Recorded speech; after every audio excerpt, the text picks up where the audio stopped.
Morning, Scott. Hey, Dan, how are you? Hanging in there. You know, here we are for our next bookcase. And like all things in life, the longer you do something, it seems to me the bit more complicated it becomes.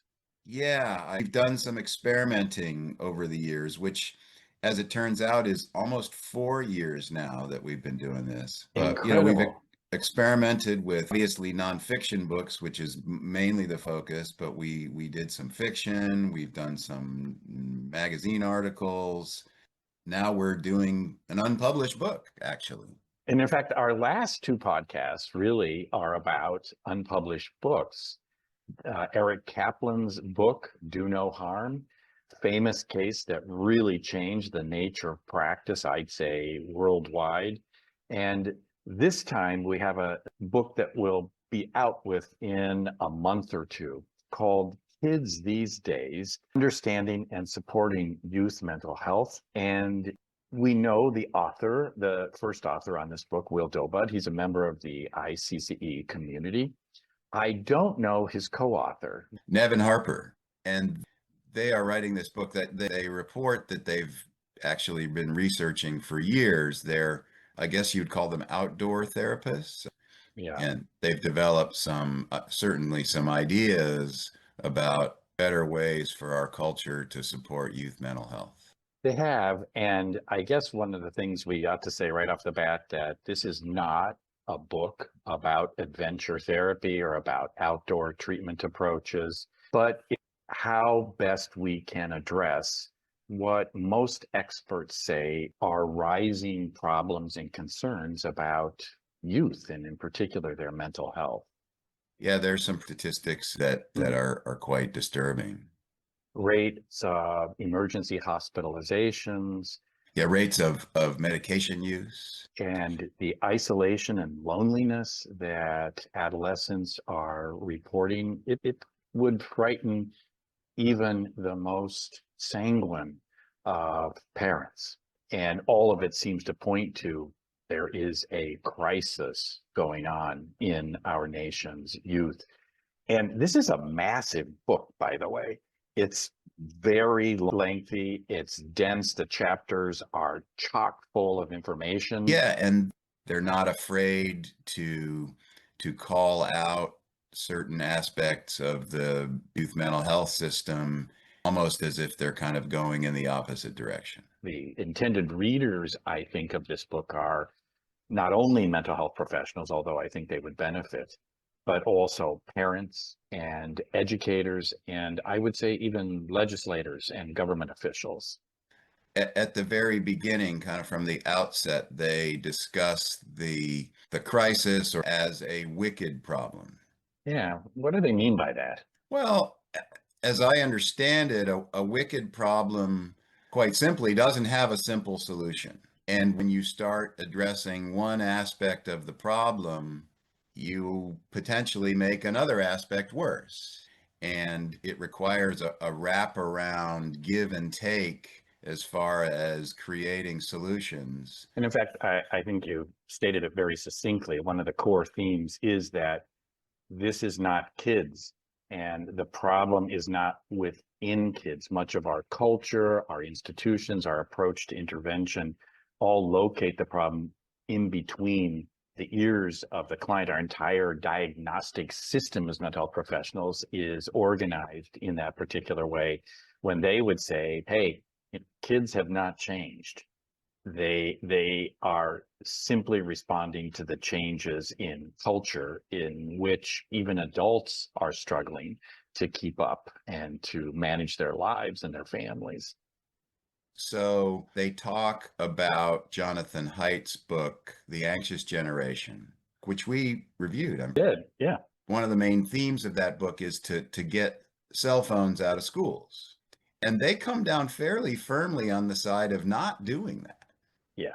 And I think that they're sort of realistic in that it may be an impossible task to get cell phones out of schools, but that in certain members of our youth benefit greatly from having their cell phones.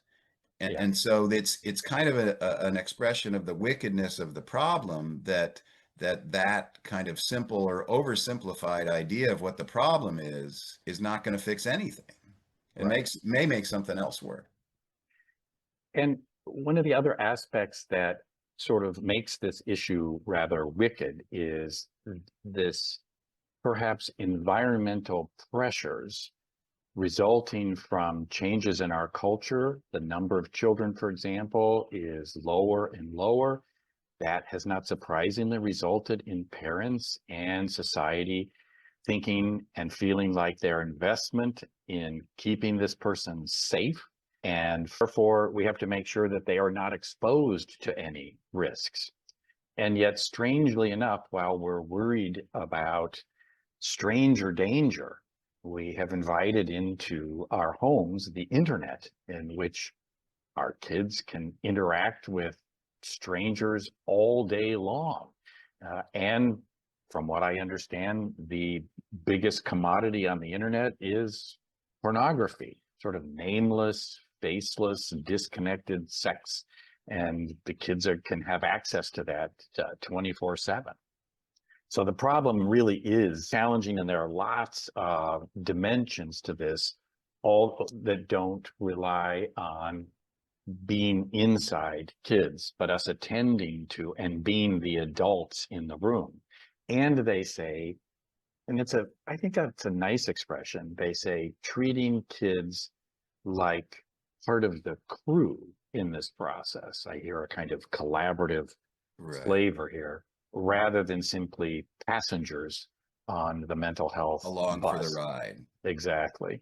And what we will do is try to steer them by intervening, by interfering, and by teaching them a specific way of thinking, an ideology. They claim, in fact, the book is broken into those sections: how we interfere in kids' lives that may lead to crises in their well-being, how we intervene in ways, and you've already mentioned some, getting rid of cell phones that might make matters worse, and how we have an ideology, one that is very Western in orientation, focuses on the individual, what's going on inside of them, rather than looking for the broader cultural influences.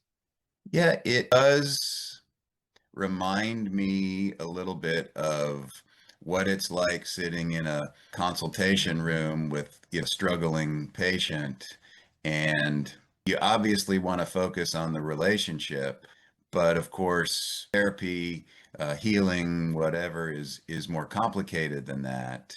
You kind of also have to have a plan. I guess I'll put it right out there, is that I'm kind of left wanting a little bit at the end of this book on where do we go from here? What exactly are we supposed to do to improve the mental health of youth these days? At the same time, we've been talking about this book, I think, in one way or the other for 2, 3 months, maybe. Yeah. And I have to say that it kind of sticks with me. Little snippets of it kind of pop into my head here and there. I feel like they're on to something. I guess I can't wait for the sequel. That's a very interesting point, Dan, about how to approach this book. Perhaps looking for some really very specific suggestions or a big game plan is part of the problem. Everybody wants to intervene. I'm sitting with parents in my office. It's impossible not to feel concerned, and I would say in some cases freaked out by what's happening and what you hear. But maybe this book is best approached like pulling threads from a tapestry that's all tightly woven together. You see the tapestry, you're accustomed to seeing that particular tapestry, and what they're doing is sort of pulling one thread here or one thread there, saying, well, Dan, I think that brings us to the end of another bookcase. I think so. And I should mention too that our plan is to have follow-on interview actually with Will Dobud, the co-author of this book. I like this way actually of doing it, that we do our review and our reflections about the book. We try to speak openly about our experiences of it. And then the last 2 times we've worked together, we've been fortunate enough to have the authors agree to be interviewed. Agreed. So stay tuned.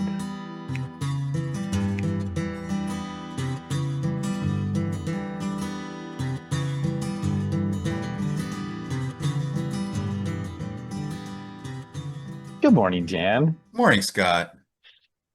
We have an opportunity today to interview the lead author in the book we just reviewed, Kids These Days, Will Dobud. And my understanding is that he's going to be phoning in from Amsterdam. Yeah, and it's something really special to be or included in a reading of a book before it even gets published. An accomplished and thoughtful author. So before we invite Will into the room, I think it's important to let people know that Will has had a chance to actually watch our review of his book. And I know that both of us And he have... still agreed to come talk to us. He did. And I know that the two of us have some questions we really sort of want to drill down on, based both on our reading of the book and thoughts we've had since then. Yes, absolutely. I do think it's time to invite Will into the room. Good morning, Will. Thanks for joining us. It's quite an honor and something new for Dan and I to be able to interview the authors of books that we have reviewed. And we will eventually get to the review that Dan and I did of your book together with Nevin Harper called Kids These Days.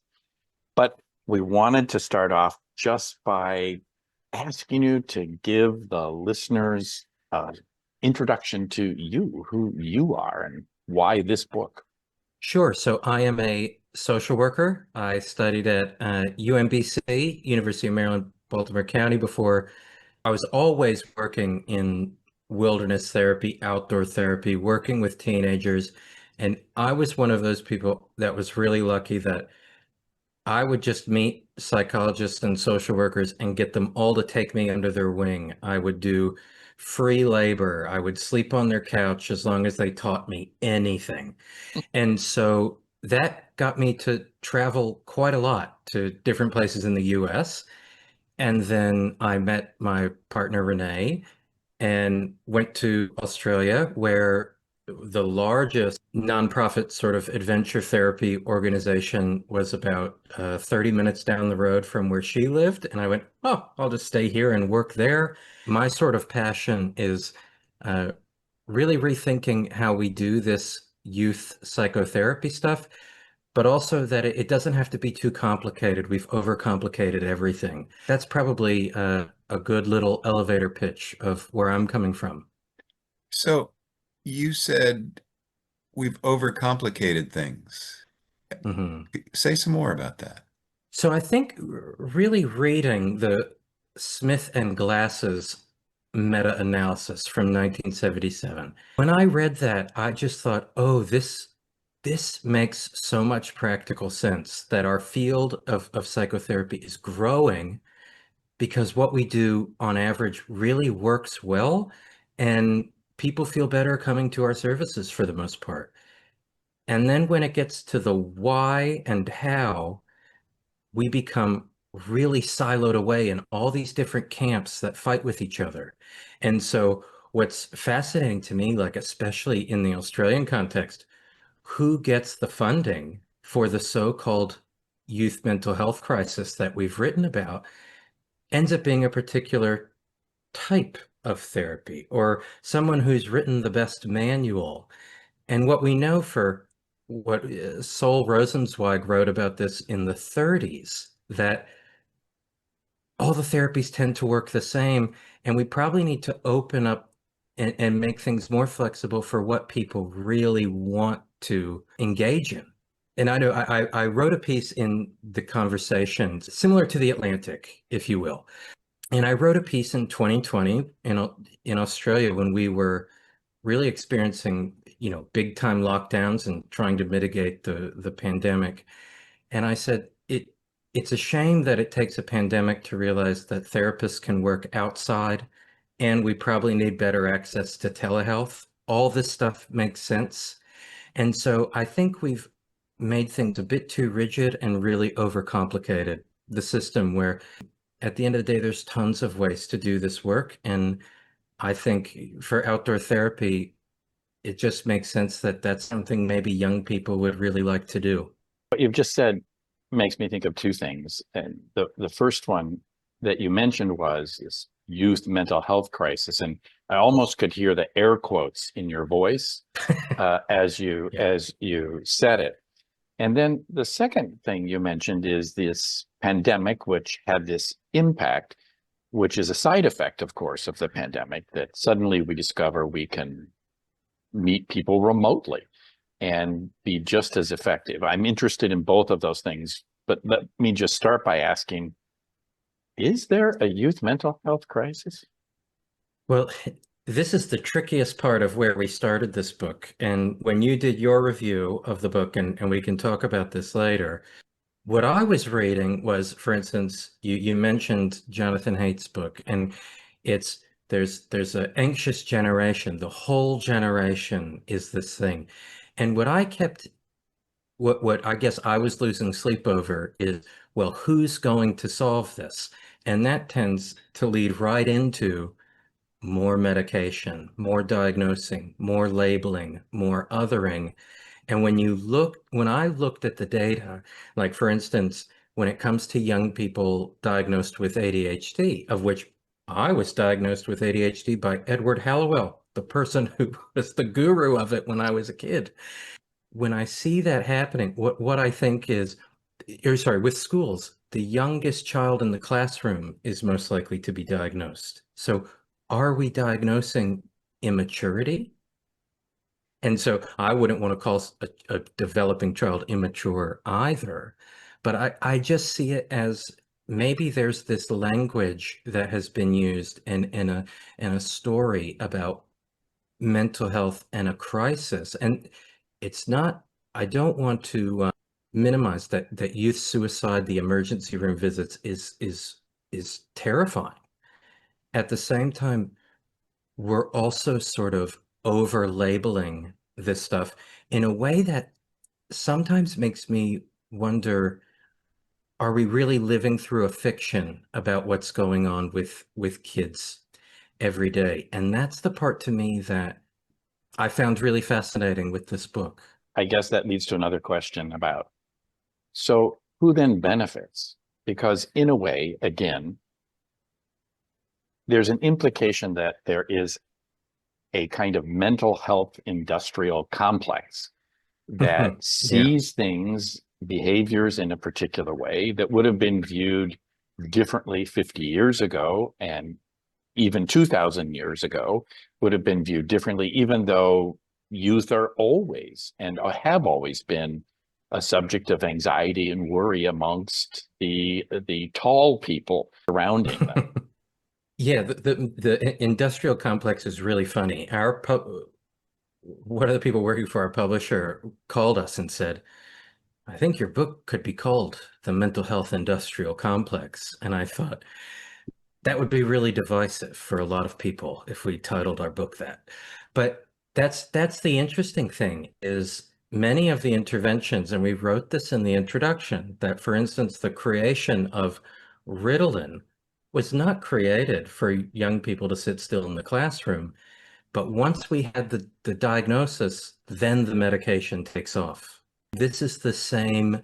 We see this with eye movements and trauma being so popular. So what we see is the therapies for trauma are now called the gold standards because trauma is so popular in everybody's verbiage.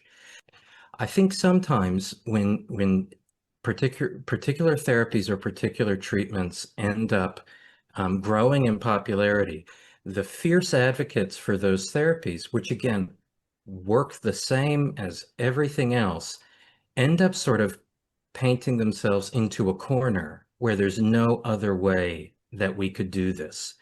And that ends up, I think, becoming limiting to all these other possibilities that are out there. I mean, Outward Bound, we wrote about in the start of the book.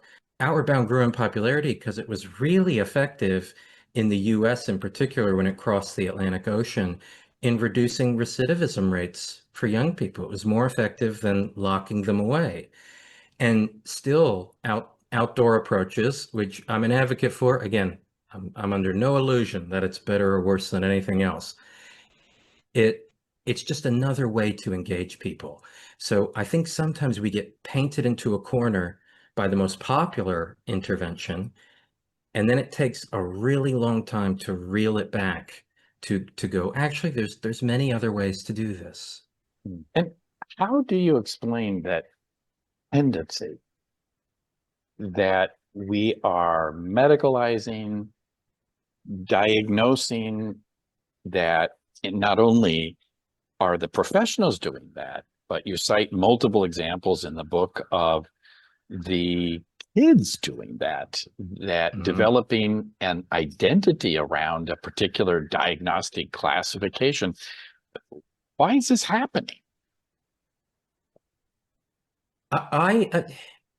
There's a very solid argument that this has a lot to do with the phones and social media, that the algorithms can find you and find that you're someone who might be classified as attention deficit, and then they start selling you unique fidget spinners or certain coloring books, and it grows in popularity. I sort of think, and this is not something that we covered with much depth in the book, but I do think, especially in the American context, and as somebody from the Washington, D.C. area, there is a growing trend, probably since 24-hour news, that you're a blue person, you're a red person, you're a this, you're a that, you're an ally, or you're not an ally. And it ends up, I think, becoming just an incredibly divisive arena. And I think for young people, it's really hard to navigate how to adventure through this political world where everything is, are you on the right side of this argument or not? When the truth is these discussions are incredibly complicated. And I've been lucky to work in places like Alaska and West Virginia and Arizona, places people would think are red states. And I can see the caricature people make of those places, not really reflective of the people I've met in these places. And so I think there is something where, as the world becomes more complicated, we have more, I mean, we're all talking from different places around the world. It's incredible. It also leads us to want to free up brain space by really thinking simplistically about categorizing and classifying people. And so, like, I know, like we talked about this in chapter 1 of the book with the DSM, how it took 20 something years to remove homosexuality from this book is one of the most glaring stories. And it wasn't the people in power who got it removed. It was the people impacted by the label who got this disorder taken out. And so I think that this is just such an interesting human experience about the need to label and classify. I mean, I'm full of questions, Dan, but so don't let me monopolize here. The book, as you mentioned, and we're touching pieces of it, but we're mostly following the aspects that Dan or I just feel really intrigued by and curious about. Your book is wide-ranging. It covers an amazing amount of material related to kids, and it's far beyond just the mental health approaches to what's going on in today's youth and how best to address them. At the end, and part of what we said in our review was, what are we grown-ups supposed to do? And I want to give a contrast to this. I was speaking with Dan before we started, comparing mental health to dentistry. And if you look at our field, it's been around for about 100 years, maybe 50 to 75. We've had serious research going on. And it doesn't seem as though we're developing anything that is more effective, more helpful, more accurate than it was 75 years ago. The names have certainly changed. The conversations, as you point out, are become more complex. Dentistry, by contrast, if you look at tooth decay, color of teeth, the ability to repair and restore, smiles, I mean, it's an amazing story, really. Mm. Us, not so much in mental health. So what are mental health professionals, and I want to have it more broadly based on my question, what are the adults supposed to do here? When Dan brought this up in the review, I thought this is probably, we're so far zoomed out, this is probably the most complicated part of this book. But it's so funny you brought up dentistry as an example. I saw an article scrolling social media today, the myth of the root canal, because getting a root canal doesn't hurt anymore, right? But it still scares the crap out of all of us, even though it's as routine as getting a cavity filled these days. Yeah.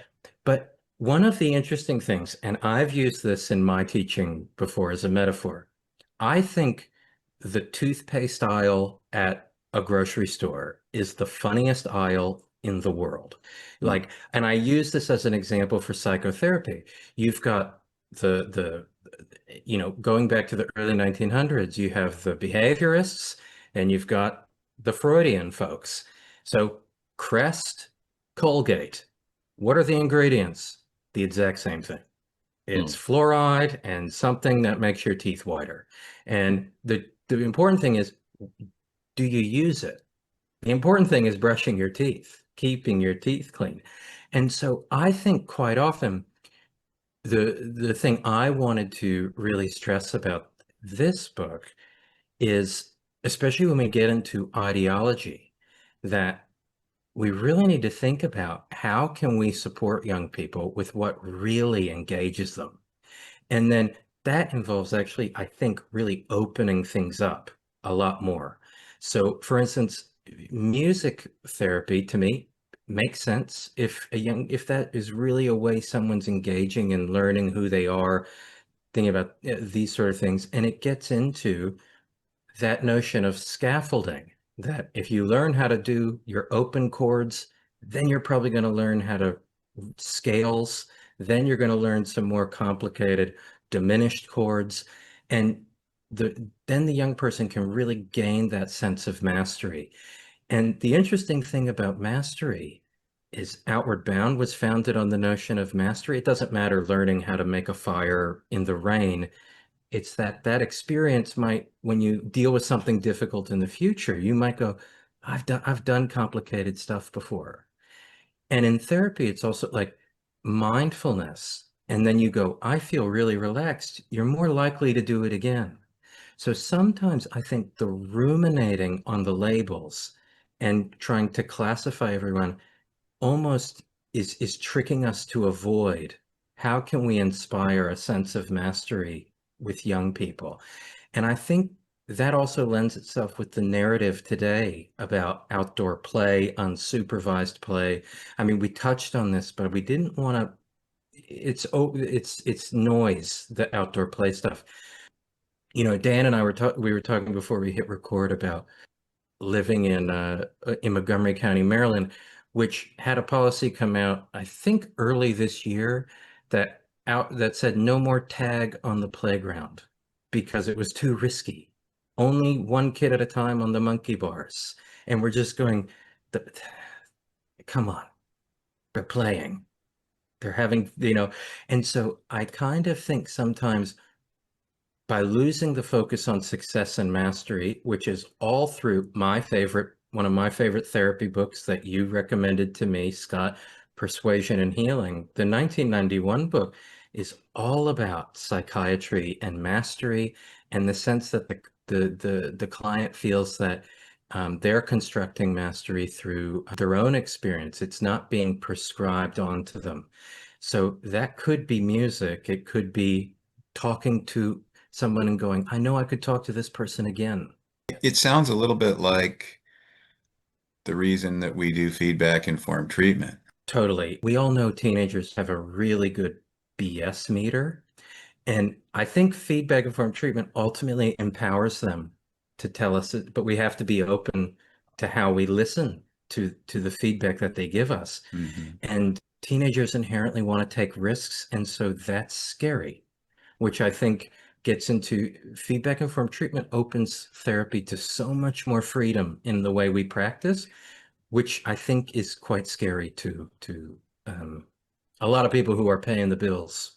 So somehow this is giving us the ability to pick and choose different based on what is engaging to the individual. Something I appreciate is in the book. You keep referring to youth or adolescents, etc., versus this kid or that kid. It seems as though part of the issue has been, at least from what I'm surmising from the book, that we tend to locate the problems in between the kids' ears, as if it's inside them. So we're going to alter their brain chemistry. We're going to alter them and how they think or behave or emote, etc. Jane Addams has a totally forgotten book called The Spirit of Youth. You can Google this. I think it's from 1909.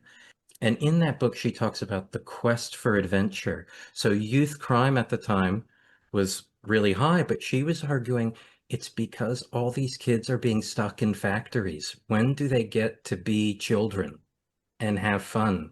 And so why is all the crime at the train tracks? Well, the kids want to get the heck out of here. And what's interesting, if you drive past a playground at an elementary school, you will see kids right along the fence, right along the edge where the boundary is. That's where the excitement is. And so what's fascinating to zoom out from the planet mental health world of labels and diagnostic criteria and medications, we can see that many of the behaviors that we're labeling are probably just kid behaviors, and that the systems that we've created are things that they're not fitting into. So I totally agree that we wanted to zoom out and see culture.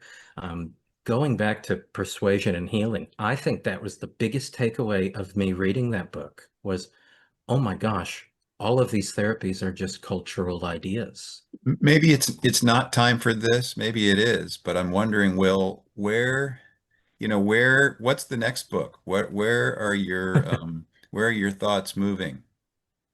My thoughts are really moving and having this is a good segue from talking about Jane Addams and their timeline is the late 1800s, early 1900s, where you have so many fascinating political cultural events happening in America. It's post-Civil War, so we have free slaves, but still segregation. We have immigration is coming in. So there was different people living in ghettos. And so Jane Addams was fascinating in saying, get out there and do things together. Open up education so it's not just for the affluent in the university. You also have Charles Darwin writing about this theory of evolution, which I could only imagine if someone was a believer in a creation story, that was quite a, oh my gosh, what is going on with this new idea? And I think that our fields, our professions, we're really in a progressive place of thinking that's okay that they believe that, and we can believe this, and let's see what happens when we come together and talk about it. So I keep hearing about this.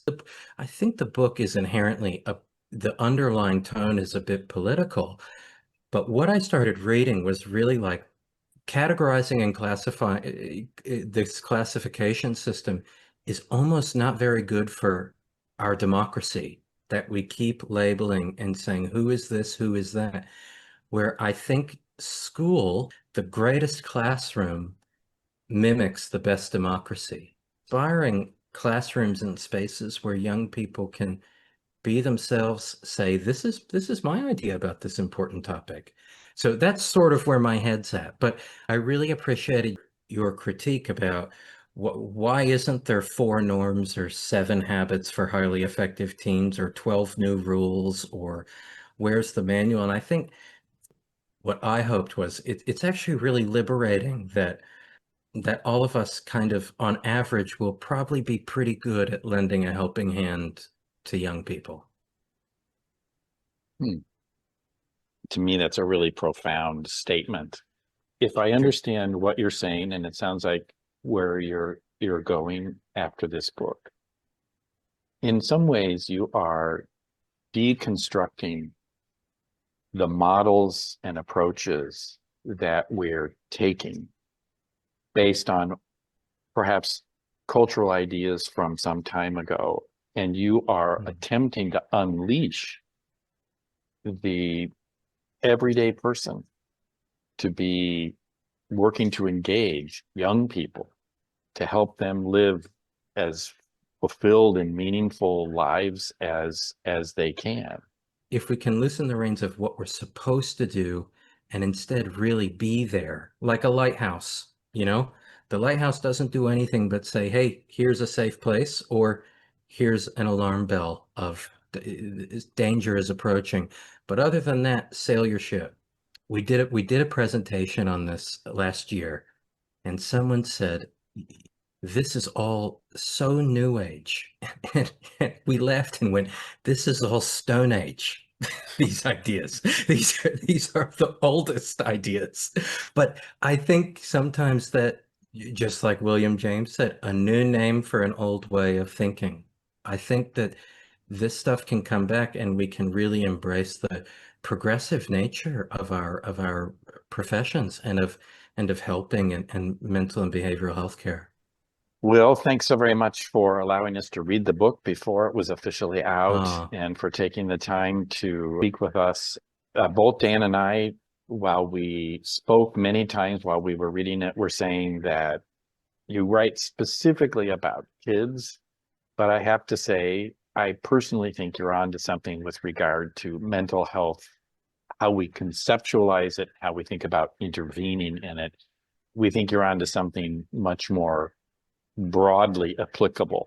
I really appreciate the opportunity. I really appreciate both of your reviews of it, and I really appreciate this opportunity just to chat with you both.